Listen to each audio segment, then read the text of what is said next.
On to another under the radar guy, Mm. one that we suspect is gonna play a bigger role, and it's not just us. I think McDermott came out and said this following quote. He said, "We've seen some growth from him. Him is AJ Epinesa. We need to see even more consistency now because the role he could be in this year is one of those starter roles. Mm. And so that consistency is gonna be important for us." So AJ Epinesa, man, he had a hell of a year last year as a Yep. rotational guy. And with Leonard Floyd moving on, the role that he played to me just seems perfect for AJ Epinesa. Mm. Um, he didn't get the snaps that Floyd did obviously last year, but I expect it'll be his role this year when you're talking snap percentage and snaps and reps and whatnot. And I think this role is perfect for AJ, and I expect him to continue that stretch of those splash plays, whether you're talking quick pressures against the quick Mm. passing game, when you're talking about batted passes, when you're talking Mhm. about interceptions by dropping into coverage in sim and creeper pressures. Like, he did a little bit of everything last year, and still, I do think he is under the radar when you're talking Bills players on offense or defense. Absolutely. His progression, so much of it, I think, is tied to his just journey as a Mhm. player. He's a second round pick, but he's the first pick in that draft because the first round pick that year was used to acquire Stephon Diggs. And then he gets drafted, and so much of his production, we've talked about on the show, his first couple of years, he gets drafted during the COVID offseason. So there's not a ton of in-person stuff from a learning and workout perspective. And on top of that, they ask him to change his entire body Yeah. composition. And because he changes his body composition, that changes his play style. So he's having to learn a new play style, get down to a different weight and body composition, and adjust to life in the NFL during COVID all at once on the fly. That's a lot. And I think that's why his first couple of years, the progression was a little more plateaued. But I think what we saw last Mhm. year and even towards the end of 2022, kind of going on an upward trajectory. I think he's improved a bit as a run defender to be more reliable in that aspect. But even just from a pass rush standpoint, and you got it queued up here, the spots from True Media, no matter who you look at, like if you want to use pass rush productivity from PFF, Yeah. he was tied for 27th last year amongst 118 qualifying edges, was also first in batted passes, like you mentioned, which is a legitimate aspect of his game because he has one of the quickest get-offs in football, is great at reading the quarterback. Oh, there's some stat too. I think Next Gen measured it of like guys with the quickest get-off, and he was like tops or like top 3 in the entire Yeah. league. His get-off is tremendous. The athleticism is starting to play. And from an efficiency standpoint, he really had a very good year last year. Right. So, and you can see the pass rush defensive snaps on the bottom of this chart, and you can see the pressure percentage for the player on the left side, working, again, top to bottom. And AJ Epinesa is up there, right there with Greg Rousseau, right up there with many across the league. But he just didn't have the snaps that Floyd got. And this is what I'm saying. So, if you increase AJ Epinesa snaps to somewhere around where Floyd is nearly a 400 instead of 233, I think you're going to get the type of, obviously the sacks. Like Leonard Floyd had what, 10 and a half last year. AJ had 6.5. If you increase his snaps, I expect the same type of production from AJ Epinesa. And maybe it doesn't plateau or kind of fade as the season goes on, like we kind of saw from Leonard Floyd last Yeah. year. Maybe he's able to sustain that. And so if you look at, again, 398 snaps for Floyd last year, 233 for AJ Epinesa when we're talking pass rushes. Third down pass rushes for Leonard Floyd last year were he had 119. Greg Rousseau Mm. had 98. AJ Epinesa only had 56. Mm. So again, getting him on the field for some of those third downs, those obvious pass rush situations where he can just pin his ears back, doesn't have to process, run the pass, and get a tackle right on him immediately, and use that burst and just go get the quarterback on those passing downs, those third downs. I think you can expect his flash plays, those splash plays, to continue when you're talking AJ Epinesa. That's such a great point in terms of like not having the volume of pass rush snaps and then even kind of less of the volume from a known passing situation. Like if you get a pass rush rep on first or second down, you can't really sell out because you have to honor Right. the run. And then imagine if there's a play action like thrown into that mix as well. You're getting less of a head start. So that Quick qualifies passing as game, balls exactly out, all like, these things that kind of mitigate your volume numbers, which is why these advanced metrics and showing things from an efficiency standpoint really start to put things into perspective. And this is a great graphic here too, showing the pass rush reps on third down, and where, these, I kind of say the big four, but the big five really kind of factor in. Just if he can stay at at that trajectory from an efficiency standpoint, and if you increase in volume, some of that tremendous efficiency will dip a little. Right. But I really don't think it's going to dip to the point where he's going to fall off. Yeah. Again, here he was up over 20% on third down pass rushes when you're talking pressure percentage, right there with Greg Rousseau. So again, if you give him some of those edge rush reps on third downs, yeah, it's not going to be up over 20. It'll probably be, well, I would expect it to be a little higher than Floyd, but it's not going to dip any lower than Floyd Yeah, when you're I agree. talking third down pass rush snaps. Because again, you talked about, hey, first and second down, it's a different mentality. And so Leonard Floyd, yeah, most of his sacks were on third down and he was just able to pin his ears back. And so I just expect AJ Epenesa's production to continuously to stay steady at the very least. Those splash plays, they're still going to be there with the increased reps. And I think this is really that year for him. I think he had I wouldn't call it a breakout year last year. I think this may be that opportunity this season, just because again of the sample and the reps. But man, it's hard to not think that this role for him, the Leonard Floyd role, isn't perfect for him. And I imagine that's what McDermott was talking about when he said that you're playing pretty much a starting role for them, because again they like to roll those Yeah, yeah. guys at the edge position and defensive tackle position. So it essentially, he may not be the DN1 come week one because depending on Von Miller and his Mhm. status, but it's still a starter role for this Bills defensive line. I also like what he brings from an athleticism standpoint in coverage. Like it may seem so small, but early on last year, before all the injuries hit the Bills, their 5 and 6 man pressures, their simulated pressures, their creeper pressures, all these things that they could do to change the pre to post snap picture to the quarterback. Epinesa was a part of it. That pick six against Washington, a couple of those batted passes, like his ability to function in space, and again, in the underneath as a coverage guy, he showed athleticism, size, and length, but he also showed like legitimate, like kind of coverage reading ability and like an ability to kind of function out there. That just adds one more added layer Mhm. to kind of play games with offenses and play games with quarterbacks. It's not going to be his predominant role, but it's just another little tip of showing kind of how effective he can be and what he can do with this defense, or for this defense, the more snaps that he gets. And honestly, it was something that maybe as fans that saw it, that Commanders game where he intercepted the pass, it was surprising to us. But all the players were like, he does this Yeah, all he the does it time all in the time. practice. He's got a knack for that. And so, yes, for a team that doesn't like blitzing a lot, generally speaking, Yeah. having a defensive end that can drop out, you know, clog the passing lanes, create those bad passes, but also create turnovers by getting interceptions. And it's not normal. It's No. not normal, and but it's a good thing to have when you're talking as a defensive coordinator in the playbook and the different simulated and creeper pressures.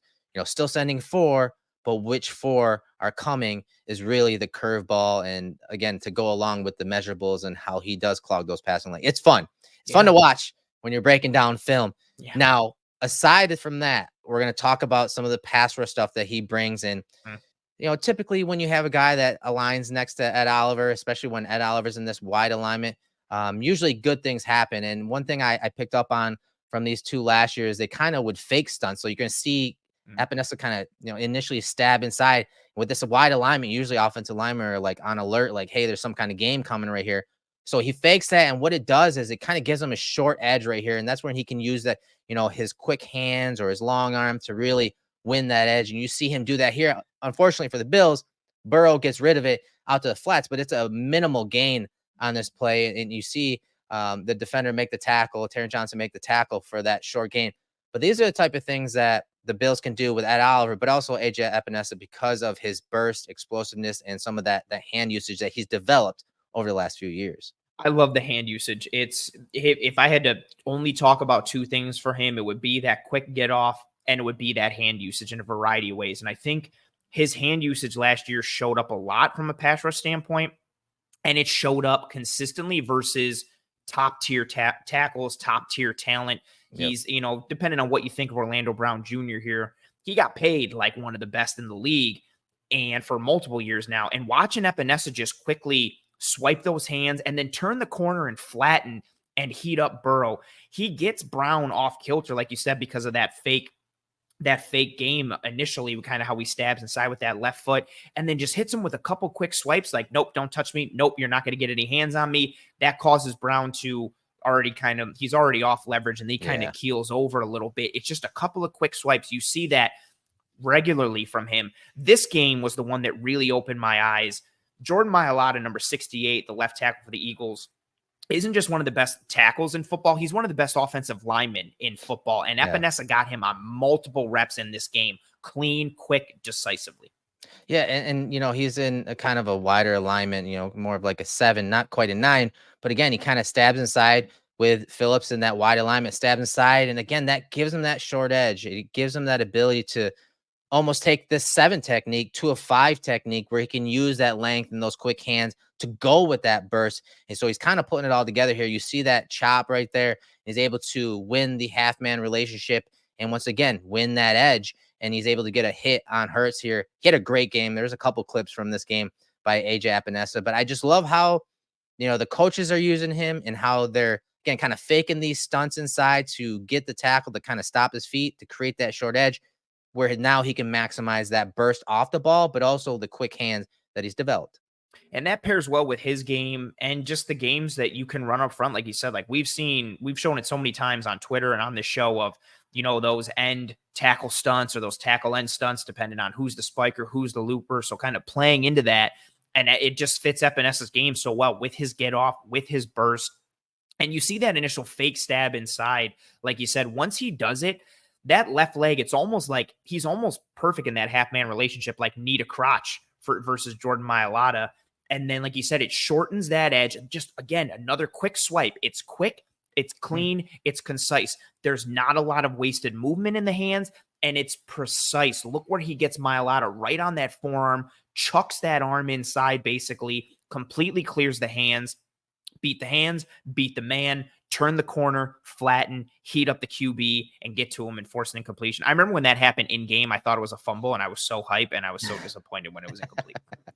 I grabbed this play so you could see again that burst and explosiveness off the line here. So again, by the time the ball gets to the quarterback, he is already up the field and set that burst. And it's one thing that I will say that Von Miller had that really helped Epenesa and a lot of these pass rushers, especially at the edge position, is the snap timing. I think he's gotten better at that. And when you talk about what was asked of him in college at his size and the type of player he was, and you talked about having to lose weight with the Bills, this is just a crazy contrast when you're talking about style of play. So that burst off the line allows him to again win against Wirfs on this play, and you see how wide he is on this one with Dotson coming down near the line of scrimmage. And so this tackle has to kick out to kind of meet him there. But with that speed, he's able to kind of win that first touch and work around the corner. And now, yes, Baker stepped up in the pocket. So what does a pass rusher have to do? Instead of just running by him this way, he's got to, kind of throttle down and what we call circle rush back up the pocket to make the sack on Baker Mayfield. Just really good stuff from Epenesa when you're talking about the explosiveness and that agility to circle rush up the pocket to make the sack on Mayfield. And another rep against one of the best offensive linemen in football. Tristan Wirfs moved from right tackle in 2022 to left tackle in 2023 and made the transition look way easier than it is in actuality. And that's good get off. It's good spacing. And first touch. Boom. You hit it. He gets it so much too. You can always see it. It is usually with that left arm, and I can always notice it because he's got the white sleeve on that left arm all the time. Wins that first touch, and Wirfs actually recovers pretty well. Like Epenesa gets first touch, and he has that get off, but Wirfs is able to kind of run him around the arc a little bit because he's a really good player, and it's hard to beat him straight up. But like you said, Epenesa just doesn't get too wide to the point where he has to run around Shaq and kind of circle back that way. He's able to throttle down, put the brakes on a little bit, read what's happening in front of him, and then retrace and get back on Baker. There's multiple ways to win, right? Like sometimes it's just clean, quick, and decisive. Sometimes you win initially and then you lose and you got to kind of figure out a way to get back. It's just a good example, this one, especially in juxtaposition with the previous one against Mailata, where he won instantly and finished all the way through. This one, he has a great initial start. Wirfs recovers, but then he figures out a way to make a play at the end after Wirfs recovers. And we talked about winning first touch, and This was the type of player he was in college. He was what, 280 something pounds. Yeah. He had that length, that power. And so it's taken him some time to get used to, getting that move. This was his move back in college. This long arm, winning this first touch. He would dominate with this long arm. And you see him do it against Mailata, like you said, top tier competition. And then watch him just collapse that pocket, drive that offensive tackle back right into the lap of Hurts. And that, of course, affects the pass on the back end. Just I'm excited about Epenesa this year, man. With the sample that we're going to see, the increased reps, I'm just excited to watch him kind of put it all together as you're kind of seeing some of these clips from last year. I love this one too because his hand usage allows him to win in these clean ways. This one is just a physical, nasty type. Again, first touch, that left arm, that long arm. Look where that left hand is placed, right at the top of the number, on top of that 6, right? Yep, Perfect. right on the pec. Beautiful placement. We had Greg Rousseau in the film room talk about how important that placement is for him and for edges in general. So he gets that positioning and just it allows him to ride Mailata all the way into the lap of Hurts. And Mailata tries multiple times to anchor. He tries to sit down. He tries to settle. He does that hop and anchor that we've showed. He's trying to work his way through, and Epenesa just wrenches him back the whole way with that long arm, with that leverage into the lap of Hurts, which changes the throwing motion of Hurts and the way he throws. He has to throw over Can't step into it Epenesa. either, right? Nope, can't step into it. And that's part of the reason why this ball gets thrown kind of short and too far outside to A.J. Brown. And one more little piece, too. When he initially hits, so he hits that long arm there, it's that arm lift. He lifts the outside arm. So, yep. So he's driving with that long arm. Mailata's going to try and fit his outside hand, his left hand, onto Epenesa. Epenesa's already knocked him down a little bit. And here it comes. Mailata's trying to refit that arm. Boom. Exactly like you highlighted. And Epenesa lifts it. Fork lifts it right off him. Like, nope, get that off me. This is important, and it just kind of add the context because normally there are different ways to anchor. Sometimes it's with your lower body, with your legs, but there are also a way to anchor down with your hands. We always talk about, double unders. He can't get a double under here because of the length and first touch of Epenesa. So normally a double unders, you're getting both of the offensive lineman's hands inside right here and kind of lifting up and pulling and picking up the pass rusher. So it kind of takes away some of that power and leverage. He's not able to do that, but he is trying to do it with his outside hand. And as you said, as he tries to get that inside, the outside hand inside the frame of Epenesa, Epenesa just kind of quickly lifts it up and it takes it all away from him. And that is, again, that's what prevents Mailata from actually anchoring down. Such a beautiful rep. Again, you get some of the cleanliness with that. You lift in that outside arm, but it all starts with the physicality and the nastiness with that long arm that he uses to compress the pocket. He's keeping an eye on Hurts. That's just such a absolute tremendous rep. But who knows? Maybe if Mailata gets that outside arm under, maybe he's able to quickly refit that inside arm and he can get that double under and kind of take the leverage and momentum and stalemate Epenesa. But Epenesa doesn't even give him that chance. And just watching him that's a huge win against a dude who doesn't get beat like that often, who tried multiple times to course correct and adjust. And the physicality and technicality of Epenesa just wouldn't let it happen. And so we've shown Epenesa win in several different ways, explosiveness, burst off the line, power, some agility, and so this one, he kind of puts it all together. And I talked about Von Miller and his, his ability to help his teammates and kind of learn things. I mean, Epenesa, he didn't have the ghost stab, before Miller came to the team. So you see him throw that long arm again. That was kind of the long arm was his bread and butter over the years. You see that here versus the tackle. He dips under, he rips, he pulls by, flattens. In this play again, in a big moment, creates that strip sack, recovers it. Like it was a trifecta. He did everything on this play, and it was in a big moment. And so again, getting him more than 56 reps as a pass rusher on third down will only lead to good things from the edge pass rusher and AJ Epenesa. This is such a quality move, and putting it together with what we've shown, like you're getting some physicality, you get some hand usage, and then now you just get some athleticism and some plan here, like tying it into, okay, I use that long arm, I use that stab, now I'm going to feint it, I'm going to get the left tackle to shoot his hands, and once he shoots his hands, I dip under, and then he tries to ride Epenesa wide, Yeah. but he's got enough core strength to flatten, like you said, and stay on that good angle and trajectory to Trevor Lawrence. Again, just another aspect of his game, really starting to allow him to kind of round into somewhat of a complete rusher. And if he continues on this trajectory, what we've seen the past couple of years, it should mean he's in line for a big 2020. Oh, that's too many 20s. A big 2024, a year where I think he could push for double digit sacks, and maybe he's the leading sack getter for the Bills, or maybe he's second with 11 because, Group balled out and had 12 or something like Right. that. He's really starting to put things together completely off the edge. Yeah, it's gonna be fun. It's gonna be fun because, as we said, we expect that role kind of to increase. But I don't think those big plays, those splash plays, whether we're talking interceptions, batted passes, strip sacks, quick pressures, quick wins, Mhm. it's all there. And he's starting to put it together. As we showed you in some of those clips, he's got a little bit of everything now. Whereas when he was coming out from Iowa, he wasn't even a starter, first of all. Mhm. He played a different type of style and mentality, as we talked about. And he was a power guy, and it was that long arm. And it's really how he won. And a lot of his wins were also from inside at defensive tackle Mhm. because of how big he was and the power he brought. So he's winning as an edge guy now in a totally different way than, initially come into the league. And so it's exciting to see them put, their eggs in drafting him in the basket and saying, you know what? Now's the time. We gave you another contract. We extended you. Now's the time to show up as a starter on the Bills defense. And he's going into his 5th year in the league, but I just think because of all that was asked of him in terms of changing and learning early on in his career, I think it kind of stunted that growth. And so I don't think that him having another improvement this year and or next year is out of the question. I think he's still growing. I think he's still working towards a positive trajectory and kind Mhm. of trying to hit that ceiling a little bit. And he gives the Bills I think a lot of hope and potential excitement coming off the edge in 2024. And